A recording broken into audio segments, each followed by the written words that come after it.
Bonjour à tous, je vous retrouve aujourd'hui pour une vidéo faisant la présentation d'un logiciel qui va être assez pratique pour nous les généalogistes. Bon nombre de généalogistes se posent des questions, à savoir comment conserver, comment classer, comment identifier aussi les personnes sur des photographies anciennes la plupart du temps. Je vais donc vous présenter un logiciel que moi personnellement j'utilise et beaucoup de par ma formation de photographe, mais en tant que généalogiste, ça me sert énormément pour classer et aussi retoucher brièvement les photos. Donc ce logiciel s'appelle Lightroom, du coup la marque Adobe. Ça fait partie de la suite de leur logiciel. Et pour commencer, je vais partir du fait que vous avez déjà numérisé toutes vos photos. Alors si vous voulez avoir une vidéo sur le moyen de numériser au mieux vos photos, vous pouvez me le dire en commentaire, je verrai si ça vous intéresse et donc du coup auquel cas je vous en ferai une. Mais là je pars du principe que vous avez déjà vos photos numérisées et on va du coup directement les importer dans le logiciel. Voilà. Et importer des photos. Donc ça ouvre une fenêtre qui va vous permettre d'aller chercher vos images que vous avez scannées. Donc vous allez dans le dossier, moi je l'ai mis dans le dossier généalogie, photos anciennes. Et vous avez toutes les photos là qui s'affichent en vignette et vous avez juste à sélectionner celles que vous voulez importer. Moi j'en ai pas mal et encore là c'est une petite partie, j'ai cette chance d'avoir eu pas mal de photos anciennes. Donc là vous faites importer.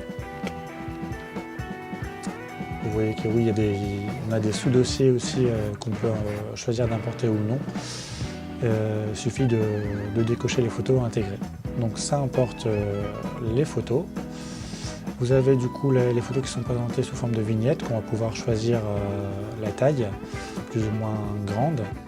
Donc le logiciel peut paraître un petit peu compliqué, hein, il y a pas mal de choses à droite à gauche, mais on va ne se servir que de choses succinctes, hein, donc du coup il n'y aura pas énormément de choses à retenir et c'est plutôt au final quand même assez ergonomique et bien pensé. Vous voyez bien en bas que vous avez le nombre de photos, donc là 265, avec aussi également le nom des photos juste à côté. Vous pouvez du coup faire défiler toutes les photos que vous avez importées et vous pouvez faire aussi plusieurs importations sans problème. Le grand avantage du coup de ce logiciel, c'est que vous allez pouvoir donner à chaque photo des mots-clés. Des mots-clés qui vont vous permettre de pouvoir facilement retrouver les photos comprenant tel ou tel personnage.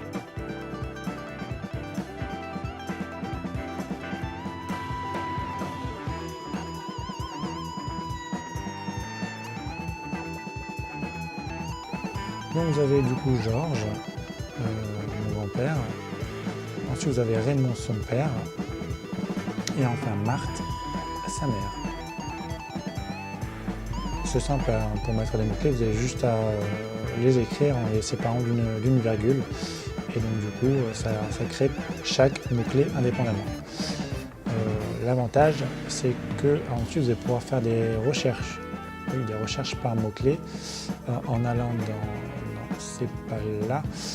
dans texte et vous allez pouvoir faire la recherche en tapant le mot-clé que vous désirez. C'est-à-dire que là, moi je tape Scalver, mon patronyme, c'est mon grand-père, et on retrouve toutes les photos concernant Scalver et notamment Scalver Georges. Donc, vous retrouvez mon grand-père là, à chaque fois. Tant que vous avez mis votre mot-clé correspondant, vous pouvez retrouver facilement toutes les photos qui vont être reliées à la personne recherchée. Un autre onglet qui va être aussi important dans ce logiciel, c'est l'onglet développement. Je prends du coup comme exemple une photo de mon arrière-arrière-grand-mère, Maria de Tominard.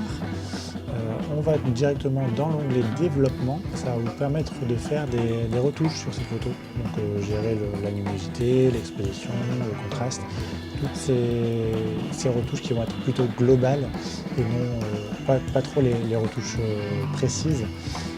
mais ça fait déjà pas mal de retouches et c'est vraiment, je pense, suffisant pour la plupart des photos. Et on peut rajouter aussi également ce qu'on appelle un vignettage. On peut changer les couleurs des photos. Bon, là j'essaye, mais en fait je suis en noir et blanc, donc du coup il n'y aura pas de couleur. Mais sachez qu'on peut aussi faire des changements de colorimétrie. Voilà, là on voit que je peux changer la température de la couleur, plus ou moins froid, plus ou moins chaud. Ce qui est très intéressant sur les photos par exemple qui ont passé un peu de couleur à cause du soleil ou ce genre de choses. On va passer ensuite du coup après à l'onglet diaporama. Donc l'onglet diaporama, c'est quelque chose que je n'ai jamais utilisé, mais ça peut être bien de le présenter parce que ça va être pratique. Pratique pour présenter vos photos lors d'un événement, une réunion familiale ou que sais-je. En fait, ça vous permet de faire défiler vos photos automatiquement, suivant la sélection que vous avez faite, en choisissant après le fond que vous voulez. Là, il y a du gris, mais on peut mettre du noir, du blanc, j'imagine une couleur que l'on souhaite, en y ajoutant du texte, tout type de choses. Donc jouer sur les marges qu'on peut changer, qu'elles soient en haut, en bas, à droite ou à gauche. Donc là j'ai pris un exemple, j'ai pris toute la sélection de photos, donc ça représente quand même 265 photos, donc ça va prendre un petit peu de temps, mais le temps que ça charge, vous allez voir après que l'aperçu va vous montrer les photos qui vont défiler automatiquement. Et le résultat est assez sympa, assez sobre, ce qui va nous permettre de nous concentrer sur les photos en elles-mêmes. On va pouvoir après choisir aussi l'ordre des photos. C'est un résultat assez propre.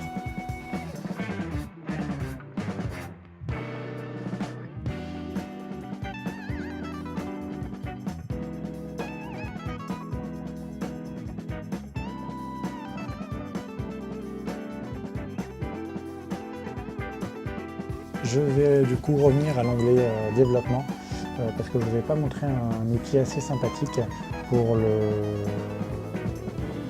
la retouche de photos.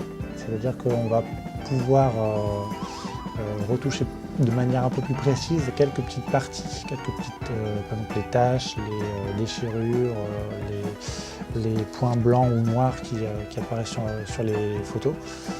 Et on va pouvoir les enlever de manière très simple. On va juste sélectionner un petit onglet, voilà, le petit cercle. On va pouvoir changer la taille et l'opacité. Vous avez juste à faire un clic et choisir une zone que vous voulez reproduire. Et donc, du coup, ça va effacer la tâche sélectionnée. Et vous allez voir qu'au final, vous n'aurez plus de taches blanches. C'est très facile du coup à utiliser et c'est très pratique puisque vous pouvez être débarrassé facilement de tout ce qui est poussière et défauts de vos photos anciennes.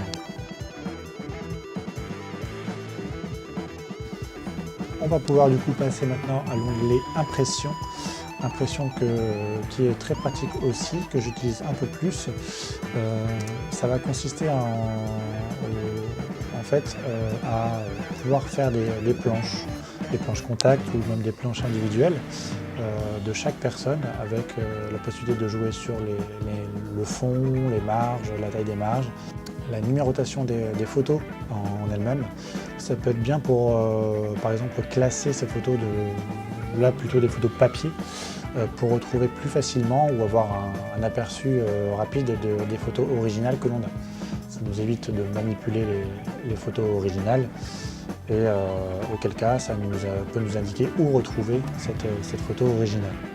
Donc là par exemple j'ai pris l'exemple seulement d'une photo unique où donc là affichée en plein écran, plein papier, mais on peut changer et varier le nombre de photos qu'on a suivant les lignes et les colonnes. Donc là choisit de manière très aléatoire le nombre de photos que l'on veut, ce qui va nous donner des vignettes plus ou moins grandes, suivant si on veut les utiliser plus rapidement et plus pratiquement ou non. On peut jouer également sur l'espacement des cellules, sur la taille des cellules pour permettre une meilleure lisibilité de la photo, mais aussi du texte qui se trouve en dessous. Et donc quand on a après choisi les vignettes, on peut changer la couleur du fond. Donc la couleur en l'occurrence c'est noir ou blanc. Personnellement je préfère le blanc. Et on peut ensuite gérer la numérotation de pages, ajouter du texte ou non. Et ensuite on exporte pour pouvoir en faire par exemple un PDF ou même des impressions papier. Et enfin une fonctionnalité qui va être aussi très pratique, c'est le fait de pouvoir exporter vos photos dans le format que vous voulez.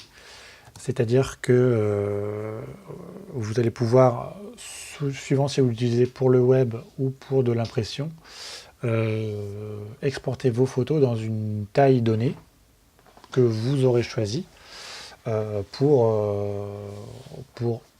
optimiser la qualité et l'utilisation. Vous avez du coup à faire la sélection des photos que vous voulez exporter. Donc là je vais faire vite fait une petite sélection tout petite parce qu'après sinon ça va prendre un peu de temps, avec toujours la même photo de tout à l'heure, et je vais en prendre 5, et vous allez dans Fichier, Exporter, et là s'ouvre une fenêtre, vous allez pouvoir renseigner tout ce que vous souhaitez pour l'export de vos photos. Donc tout d'abord la section du dossier, vous voulez l'exporter. Donc là, pour simplifier, je vais le mettre sur le bureau, dans le dossier export.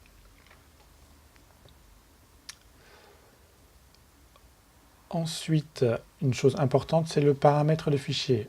Généralement, on va rester sur le format JPEG, puisque c'est le plus utilisé et le moins lourd, le plus pratique en fait, hein, c'est l'idéal pour que ce soit faire des impressions ou mettre sur Internet. Et ensuite, tout va se passer après sur le dimensionnement de l'image. Si vous voulez faire une impression papier, vous serez en 300 dpi, donc résolution 300 pixels par pouce. Si vous préférez l'exporter et mettre sur Internet, là, il faudra plus se tourner vers une résolution de 72 dpi. Personnellement, moi, je redimensionne les photos pour avoir quelque chose de plus uniforme. Donc je vais cocher la case redimensionner et je vais mettre comme côté le bord le plus étroit une taille de 1000 pixels. Comme ça, je trouve que c'est plutôt suffisant. C'est une taille relativement moyenne et pratique, du coup ça fait pas des fichiers trop lourds, mais des fichiers qui sont quand même de bonne qualité. Et donc je clique sur exporter. Donc ça va me lancer l'exportation qui se défile tout en haut, et donc je réduis et va s'afficher le dossier sur le bureau. Autrement, voilà, bureau, et vous avez export et le dossier exporté. Bon, vous voyez que le dossier est apparu. Et vous avez toutes vos photos qui sont exportées, et vous voyez d'une qualité assez bonne. Je vous ai fait une présentation assez rapide, quand même très rapide, du logiciel, puisqu'on a pas mal de possibilités, de fonctionnalités qui sont fort intéressantes. Mais si vous voulez que j'aille plus dans le détail sur une partie du logiciel, ou que je vous fasse du coup une vidéo sur la numérisation au préalable de vos photos, dites-le moi en commentaire, sinon n'hésitez pas à partager la vidéo avec toutes les personnes à qui ça peut intéresser. Vous pouvez du coup me retrouver sur ma page Facebook Ancestra. N'hésitez pas à la rejoindre et à vous abonner aussi. Donc j'essaierai de mettre plus régulièrement des vidéos de ce type, et j'espère que cette petite présentation vous plaira. Dites-le moi en commentaire si ça vous a plu et s'il faut que je change, que j'adapte des choses pour que ça soit plus consultable ou autre. Donc voilà, je vous remercie d'avoir suivi cette vidéo et je vous dis à très bientôt.